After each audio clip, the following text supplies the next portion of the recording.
In many ways, the routes that people are traveling today are travels through time, because those same locations have been the travel ways for people going all the way back into the prehistoric period. Many of the people that live in and around the Mount Hood National Forest are commuting to work somewhere else. So it's a means of getting to and from work for them. It's also a means of recreational access. There are so many recreational aspects to this forest, from skiing to mountain biking to great hiking trails to horseback trails to camping sites. There's so much to see and do in this forest that it's a great place to come and visit. It's a great place to enjoy, and everybody that lives around this area certainly respects our forest, and we spend as much time out here as possible.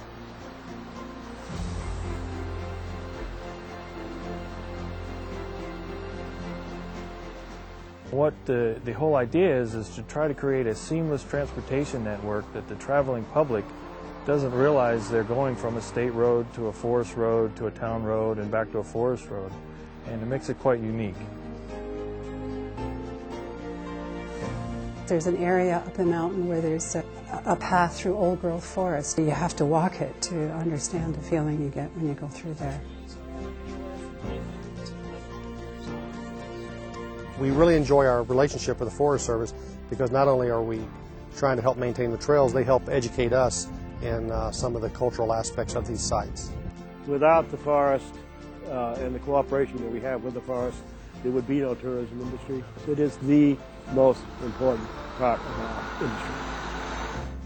So everything really is tied to roads and trails out here.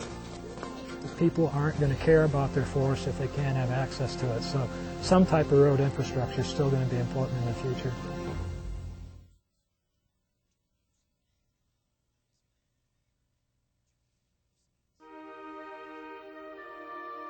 The forest is important to the people that live here for several reasons. One of them is the same that brings the tourists here, because it's a beautiful place for them to go to get away from everything. Another is because of the economic impacts, both tourism and for natural resource management. The Kankomagus is considered to be one of the finest fall foliage routes in the entire North America. I think AAA ranks it in the top 3. The tourism in New Hampshire is our #1 industry. It contributes $3.5 billion in gross revenues every year. The forest is actually the most important thing as far as tourism is concerned. I think the glorious and unexpected thing about this hotel is to come around the corner and be surrounded by all this glorious national forest, the hills, the mountains, the colors, the streams, the lakes, and all of a sudden find this wonderful cruise ship in the midst of this wonderful sea of green. It is why people came in the late 1800s. It's why people come today. The things I like about this forest are its unique situation here in New England. The fact that it is one of only 2 federally managed lands. The number of people that use it is phenomenal, but it's a piece of ground that we are still able to perform multiple use management on, as well as still accommodate all these visitors that are coming to see it for its scenic beauty. Roads on the White Mountain National Forest are maintained by several jurisdictions. We of course have the state, which is responsible for roads like the Kankomagus Highway. We also have Forest Service roads, of which the forest still has a road maintenance crew, and we have jurisdiction on a number of those roads that we grade and mow and keep in good shape. And then we also have town roads that the towns and local communities take care of. We work closely with Federal Highway folks and the State Department of Transportation folks in New Hampshire and Maine in order to reconstruct a number of these roads to improve them from a safety standpoint.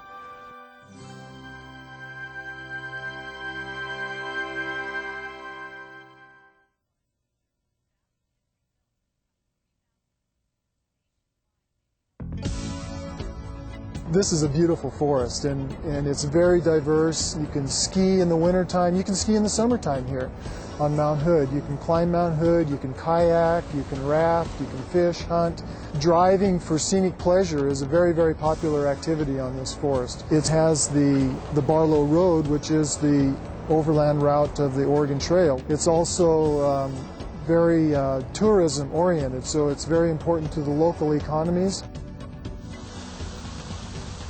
The Bull Run watershed, it's the key watershed for the city of Portland. It dates back to the mid to late 1800s. The forefathers of the city of Portland decided that they needed a secure water source, a clean water source. It's probably one of the last unfiltered water sources that you'll find for a major city.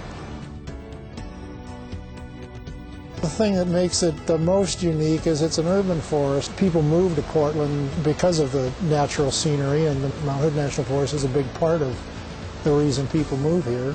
They use it as their backyard, as their playground. The Federal Highways has two roles that we see on the National Forest. One is to fund the major projects on the state highways. The other role is to fund the emergency repairs, both on the state highways and on the Forest Service roads. It's just a good place to live, very good place to live. The Forest Service roads just make it a whole lot easier to get around. We can get into the road easily, and they keep it in good shape, and it stays open year-round. That's a real benefit for us. The Columbia River Gorge is just a unique place. It encompasses a land base that includes not only national forests, but state, private, and county lands.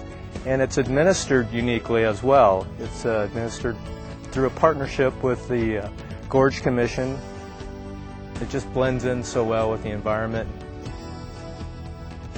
I know many of the communities here have moved from the commodity-based economy back 20 years ago with timber industry and have tried to adjust and retool themselves to a more tourism-based economy.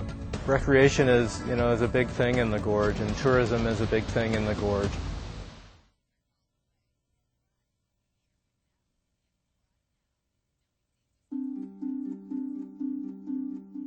I think the unique part of the Mount Baker Snoqualmie is just the amount of high elevation alpine country and glaciers. Probably has more glacial ice than any other national forest outside of Alaska. And then locally there's also just the businesses that support the recreationists, a few restaurants here and there, those kind of businesses, overnight facilities, occasional resorts. The store is like a convenience store in any other city. We sell gas, we sell lunches, we sell dairy products, just a little bit of everything. We get all kinds of people coming through. Tourists, hunters, fishermen, sportsmen, just people coming up for the weekend or the day. The road brings business. Without the road, we wouldn't be here. We have to have that road. Mount Baker Scenic Byway got that designation early. It's unique. It's kind of a dead end, and so people are going on it specifically to enjoy that scenery and the mountain. Right now and for the last 50 years, it has been the most important way for people to access both for commercial purposes and for recreation purposes, all of the resources that are in the National Forest. And so it's, for that reason, an extremely important part of the economy and the social livelihood of the region. The highway is what we call our main street. It, at this point, is the main connector between all the communities out here. And it's the main artery that brings tourists out. It's the only way they have to get out here. And when they come, they're just astounded at the quiet, peacefulness, the quaintness of the villages, and the magnificence of the mountain. Mount Baker Highway on the Nooksack side gets you into this steep canyon, narrow, gets you up near Mount Baker. The Baker Lake Highway kind of follows the Baker River.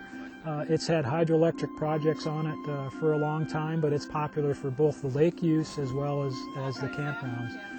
Multiple jurisdictions are involved in the roads on the Mount Baker Snoqualmie. You have state highways, we have county roads, and then of course federal highway roads, which are forest roads that get federal highway dollars or are eligible to get federal highway dollars. And then you have national forest roads.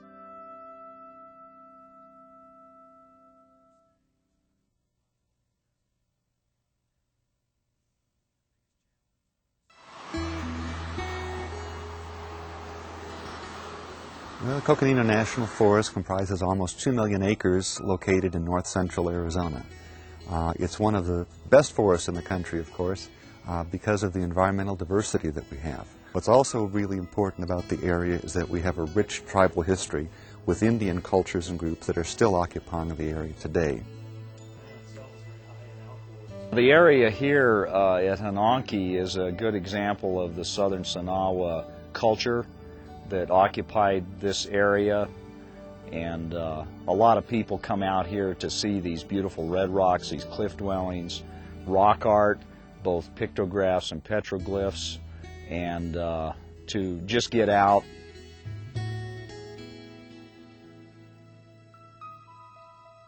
The Snow Bowl and the Forest Service have had a continuing and ongoing relationship here for many years.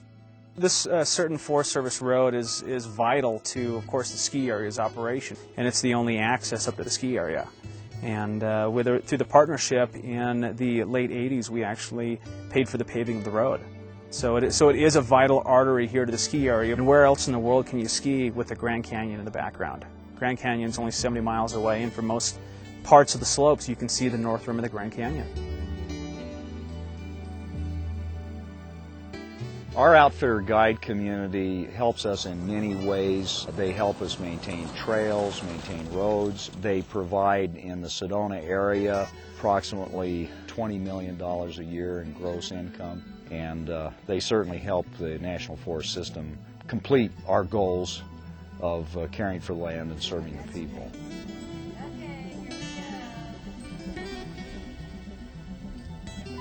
Well, Pink Jeep Tours provides guided tours on Forest Service lands. We are a special use permittee, so because of that, we are an integral partner with the Forest Service. We've partnered with the National Forest to really educate our customers. The forest here in Sedona is extremely important to the local economy because it surrounds the city, and almost every activity takes in the forest, either a Jeep tour with us, another adventure, or just a citizen that's coming to this area to go hiking on the National Forest.